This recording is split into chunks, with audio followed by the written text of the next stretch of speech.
আসসালামু আলাইকুম। এটিএন বাংলা সংবাদে সবাইকে স্বাগত জানাচ্ছি তানিয়া ইসলাম। রাত্রির শুরুতেই বিআরবি কেবল সংবাদ শিরোনাম। শিগগিরই দেশে ফিরবেন তারেক রহমান, আইনগতভাবে মোকাবেলা করবেন মামলা ও সাজা। প্রতিহিংসা নয়, প্রতিপক্ষের সাথে ইতিবাচক রাজনীতির নির্দেশ। ফ্যাসিস্ট সরকারের পতন হলেও দেশের আকাশে এখনো কালো মেঘ, মন্তব্য জামায়াত আমিরের। রাষ্ট্র সংস্কারের পর অনুকূল পরিবেশ হলেই নির্বাচন প্রত্যাশা। শুনছিলেন বিআরবি কেবল সংবাদ শিরোনাম, এবার বিস্তারিত। শীঘ্রই লন্ডন থেকে দেশে ফিরবেন বিএনপির ভারপ্রাপ্ত চেয়ারম্যান তারেক রহমান। সেই প্রস্তুতি চলছে জানিয়ে দলের নীতি নির্ধারকরা বলেন, দেশে এসে মামলা সাজা আইনগতভাবে মোকাবেলা করবেন তিনি। প্রতিহিংসার শিকার হলেও নেতাকর্মীদের সহনশীল থাকার নির্দেশনা দিয়েছেন। তারেক রহমান এবার ইতিবাচক রাজনীতির পথে হাঁটতে চান বলেও জানান বিএনপি নেতারা। আরো জানাচ্ছেন মইনুল আহসান। সাবেক রাষ্ট্রপতি জিয়াউর রহমান ও প্রধানমন্ত্রী বেগম খালেদা জিয়ার ছেলে তারেক রহমানের রাজনীতিতে অভিষেক হয় খুব অল্প বয়সেই। সবশেষ বিএনপি ক্ষমতায় থাকার সময় সারা দেশে তৃণমূল প্রতিনিধি সম্মেলনের মাধ্যমে সাড়া ফেলে তার কর্মসূচি। দল ও সাধারণ মানুষের মধ্যে ঈর্ষণীয় জনপ্রিয়তা কাল হয়ে দাঁড়ায় তারেক রহমানের।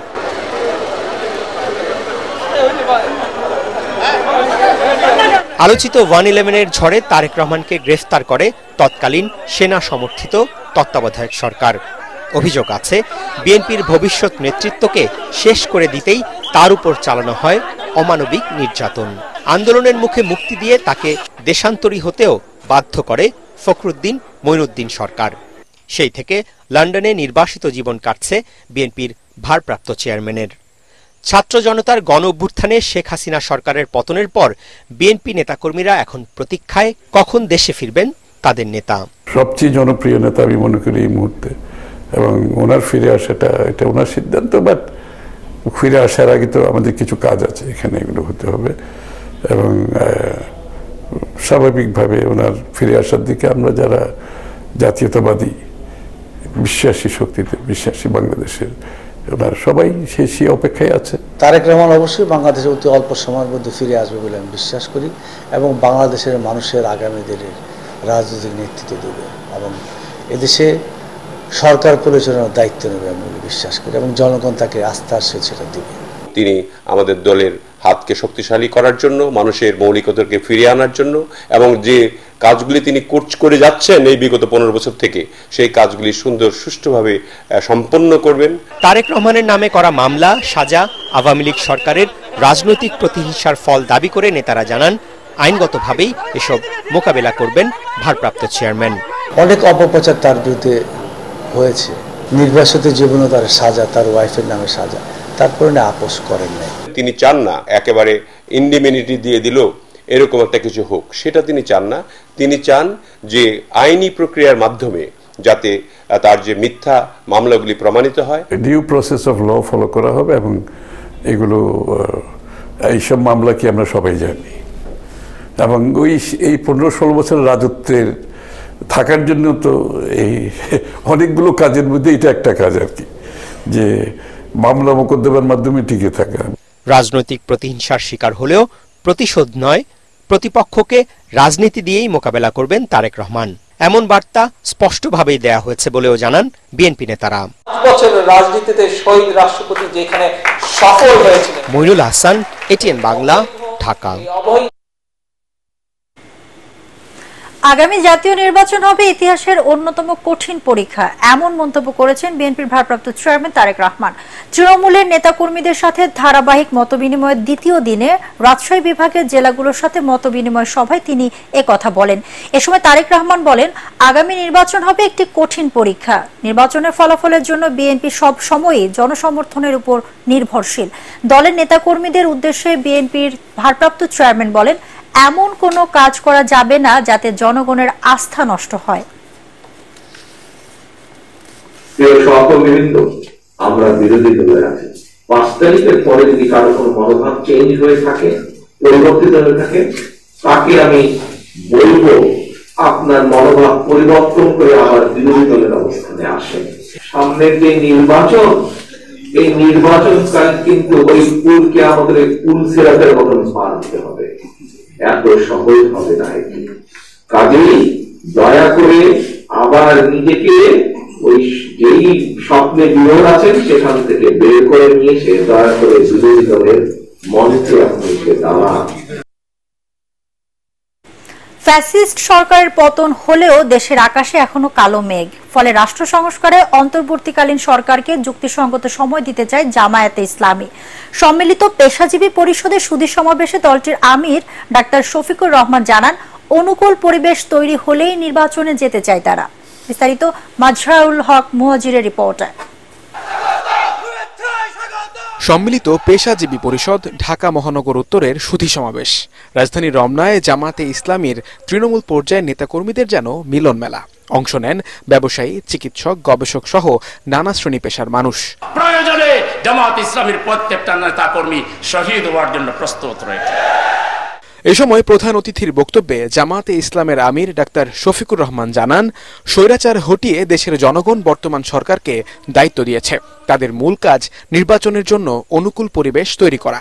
তবে নির্বাচনের আগে রাষ্ট্র সংস্কারে সরকারকে প্রয়োজনীয় সময় দিতে প্রস্তুত জামাত। জনতার এই আমানত আমাদেরকে বহন করতে হবে এবং তার প্রতি সম্মান দেখাতে হবে। যখনই অনুকূল পরিবেশ তৈরি হয়ে যাবে তখন একটি অর্থবহ, গ্রহণযোগ্য, সুষ্ঠু নির্বাচন জাতিকে উপহার দিয়ে তারা আবার তাদের স্ব কর্তব্যের জায়গায় চলে যাবে। আমাদের আকাশ এখনো কালো মেঘ মুক্ত হয়নি। বাংলাদেশের মানুষকে হয়তো আরো অনেক ত্যাগ স্বীকার করতে হবে। অনুষ্ঠানে ছাত্র জনতার প্রতি কৃতজ্ঞতা জানিয়ে আবেগ আপ্লুত হয়ে পড়েন জামাতের এই আমির। বলেন, সরকার জামাত শিবির নিষিদ্ধের মাধ্যমে ছাত্র জনতার আন্দোলনকে নস্যাৎ করতে চেয়েছিল। আওয়ামী লীগের সেই পাতা ফাঁদে পা দেয়নি জামাত। 1 মাস আগে যা কল্পনা করিনি, আল্লাহ তাআলা নিজেই তার কুদরতি খাজানা থেকে এই জাতিকে একটা মহা উপহার দান করছে। তোমার এই মেহেরবানি শুকরিয়া আদায় করার শক্তি আমাদের নেই। তারপরে তোমার সেখানে ভাষায় বলবো আলহামদুলিল্লাহ রাব্বিল আলামিন। এ সময় সাংবাদিকদের গঠনমূলক সমালোচনা করার আহ্বান জানান তিনি। বলেন, 15 বছরের অপসাংবাদিকতার পুনরাবৃত্তি চায় না তার দল। সাংবাদিকরা হচ্ছেন ওয়াচডগ। তারা উপর থেকে সবকিছু দেখার চেষ্টা করেন। গত 15 বছর, 15.5 বছর মাজহারুল হক মুহাজির, এটিএন বাংলা, ঢাকা। দায়িত্ব পালন করতে পারেননি। কোটা সংস্কার আন্দোলন এবং ছাত্র জনতার অভ্যুত্থান ও অভ্যুত্থান পরবর্তী সময়ে মানবাধিকার লঙ্ঘনের ঘটনা তদন্তে আনুষ্ঠানিকভাবে জাতিসংঘের সহায়তা চেয়েছে বাংলাদেশ। এজন্য সংস্থার মানবাধিকার বিষয়ক হাই কমিশনার ফলকার টার্ককে চিঠি দিয়েছেন প্রধান উপদেষ্টা ডক্টর ইউনূস। সংবাদ সম্মেলনে সুইজারল্যান্ডের জেনেভা থেকে হাই কমিশনের মুখপাত্র রাভিনা সামদাসানি বিষয়টি নিশ্চিত করেছেন। বিক্ষোভের সময় মানবাধিকার লঙ্ঘন, আইন শৃঙ্খলা রক্ষাকারী বাহিনীর ক্ষমতার অপপ্রয়োগের বিষয়ে প্রতিবেদনের পাশাপাশি কারণ বিশ্লেষণ, ন্যায় বিচার, জবাবদিহি ও দীর্ঘমেয়াদী সংস্কারের জন্য সুপারিশের লক্ষ্যে একটি তথ্যানুসন্ধানী দল নিযুক্ত করবে হাই কমিশনের দপ্তর। দুর্গোৎসবকে কেন্দ্র করে কেউ নাশকতা ষড়যন্ত্র করলে ছাড় দেওয়া হবে না বলে সতর্ক করেছেন যুব ও ক্রীড়া উপদেষ্টা আসিফ মাহমুদ। জন্মাষ্টমী উপলক্ষে ঢাকেশ্বরী জাতীয় মন্দিরে আলোচনা সভায় তিনি একথা বলেন। আসন্ন দুর্গাপূজায় কড়া নিরাপত্তার আশ্বাস দেন ধর্ম উপদেষ্টা ডক্টর আফম খালিদ হাসান। ঐশী গোস্বামী প্রমাণ রিপোর্ট। শ্রীকৃষ্ণের জন্মাষ্টমী উপলক্ষে ঢাকেশ্বরী জাতীয় মন্দিরে আলোচনা সভার আয়োজন করে বাংলাদেশ পূজা উদযাপন পরিষদ ও মহানগর সার্বজনীন পূজা কমিটি। সভায় যুব ও ক্রীড়া উপদেষ্টা আসিফ মাহমুদ বলেন, একটি কুচক্রী মহল দুর্গাপূজাকে কেন্দ্র করে সাম্প্রদায়িক সম্প্রীতি নষ্ট করার ষড়যন্ত্র চালাচ্ছে। তাদের কঠোর শাস্তির হুঁশিয়ারি দেন তিনি। দুর্গাপূজা আয়োজনকে বাধাগ্রস্ত করার অনেক ধরনের ষড়যন্ত্র চলছে। আমরা স্পষ্টভাবে বলতে চাই, যারাই এদেশের সাম্প্রদায়িক সম্প্রীতিকে বিনষ্ট করার জন্য ষড়যন্ত্র করবে, পরাজিত ফ্যাসিবাদী শক্তি অথবা অন্য যে কেউ যদি এই ধরনের কোনো ষড়যন্ত্রে লিপ্ত হয়, এই সরকার তাদেরকে ছাড় দেবে না। দুর্গাপূজার প্রতিটি মণ্ডপে কঠোর নিরাপত্তা দেওয়ার আশ্বাস দেন ধর্ম উপদেষ্টা ডক্টর আফম খালিদ হাসান। আমাদের এই সরকারকে বিব্রত করার জন্য এক শ্রেণীর মতলবী মানুষ মাঠে নেমেছে, এগুলোকে আমাদের রুখতে হবে। এ সময় নির্বাচন কমিশনের সংস্কারের পর সুষ্ঠু নির্বাচন অনুষ্ঠানের উদ্যোগ নেওয়া হবে বলেও জানান অন্তর্বর্তীকালীন সরকারের এই দুই উপদেষ্টা। আমি দেখব কে তাদের বাড়িঘর ভাঙে, কে ওয়াল ভাঙে। ঐশী গোস্বামী প্রমা, এটিএন বাংলা, ঢাকা। ভারত বন্ধু রাষ্ট্র হলে ফারাক্কা বাঁধ বন্ধের মাধ্যমে বাংলাদেশকে মরুভূমি বানানোর চেষ্টা করত না বলে অভিযোগ করেছেন ইসলামী আন্দোলনের বাংলাদেশের আমির মুফতি সৈয়দ মোহাম্মদ রেজাউল করিম। ভারতীয় পানি আগ্রাসনের প্রতিবাদে রাজধানীর শাহবাগে ইসলামী ছাত্র আন্দোলন বাংলাদেশের উদ্যোগে আয়োজিত ছাত্র সমাবেশে তিনি একথা বলেন। এ সময় দলটির আমির আরও বলেন, বাংলাদেশ সীমান্তে এমন এক শক্তিশালী বাঁধ তৈরি করতে হবে যাতে পানির জন্য ভারতের উপর নির্ভর করতে না হয়। ভারতের অপসংস্কৃতি দেশের শিক্ষা ব্যবস্থাকে নষ্ট করছে বলেও মন্তব্য করেন তিনি। তাই শিশুদের জ্ঞানের পরিধি বাড়াতে ইসলামের আলোকে দেশের শিক্ষা ব্যবস্থা পরিবর্তনের দাবি জানান মুফতি রেজাউল করিম। যার ভারত বন্ধু থাকে তার শত্রু প্রয়োজন হয় না। ওরা প্রতি বছর আমাদেরকে পানি দিয়ে মারার চক্রান্ত করে। এবার বাংলাদেশের প্রত্যেক মানুষকে ঐক্যবদ্ধ হতে হবে।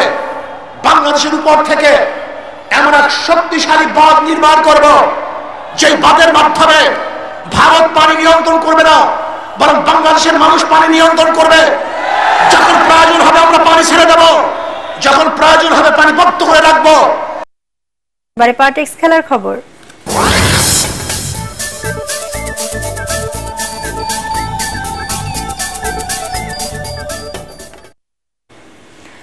দুটি প্রীতি ম্যাচ খেলতে ভুটানে গেছে বাংলাদেশ জাতীয় ফুটবল দল। শুক্রবার দুপুরে জুক এয়ারলাইন্সের একটি ফ্লাইটে ঢাকা ছাড়ে লাল সবুজের দলের প্রতিনিধিরা। চ্যালেঞ্জিং কন্ডিশন হলেও প্রতিপক্ষের তুলনায় নিজ দলকে এগিয়ে রেখেছেন জামাল ভুঁইয়াদের কোচ।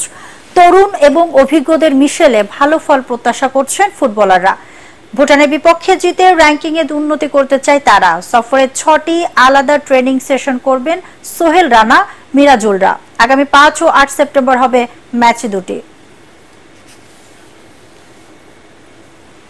বৃষ্টিতে পরিত্যক্ত হলো রাওয়ালপিন্ডিতে বাংলাদেশ ও পাকিস্তানের মধ্যকার দ্বিতীয় টেস্টের প্রথম দিনের খেলা। শুক্রবার সকাল থেকেই অবিরাম বর্ষণের টসও করতে পারেননি আম্পায়াররা। সেখানকার আবহাওয়ার রিপোর্ট জানায় সারাদিনই এভাবে বৃষ্টি চলবে, তাই খেলা বাতিল করে দেওয়া হয়। দ্বিতীয় দিন আধা ঘন্টা আগে শুরু হবে ম্যাচ। 2 ম্যাচ সিরিজের প্রথম টেস্ট জেতায় 1-0 এগিয়ে আছেন নাজমুল হোসেন শান্তর দল।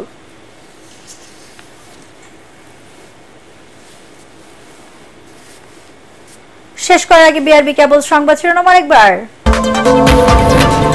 শিগগিরই দেশে ফিরবেন তারেক রহমান, আইনগতভাবে মোকাবেলা করবেন মামলা ও সাজা। প্রতিহিংসা নয়, প্রতিপক্ষের সাথে ইতিবাচক রাজনীতির নির্দেশ। ফ্যাসিস্ট সরকারের পতন হলেও দেশের আকাশে এখনো কালো মেঘ, মন্তব্য জামায়াত আমিরের। রাষ্ট্র সংস্কারের পর অনুকূল পরিবেশ হলেই নির্বাচন প্রত্যাশা। দর্শক, পরবর্তী সংবাদ দেখার আমন্ত্রণ জানিয়ে এখনকার মতো শেষ করছি। এটিএন বাংলা সংবাদ ইউটিউবে দেখতে ব্রাউজ করুন youtube/ATN বাংলা নিউজ। ধন্যবাদ সবাইকে।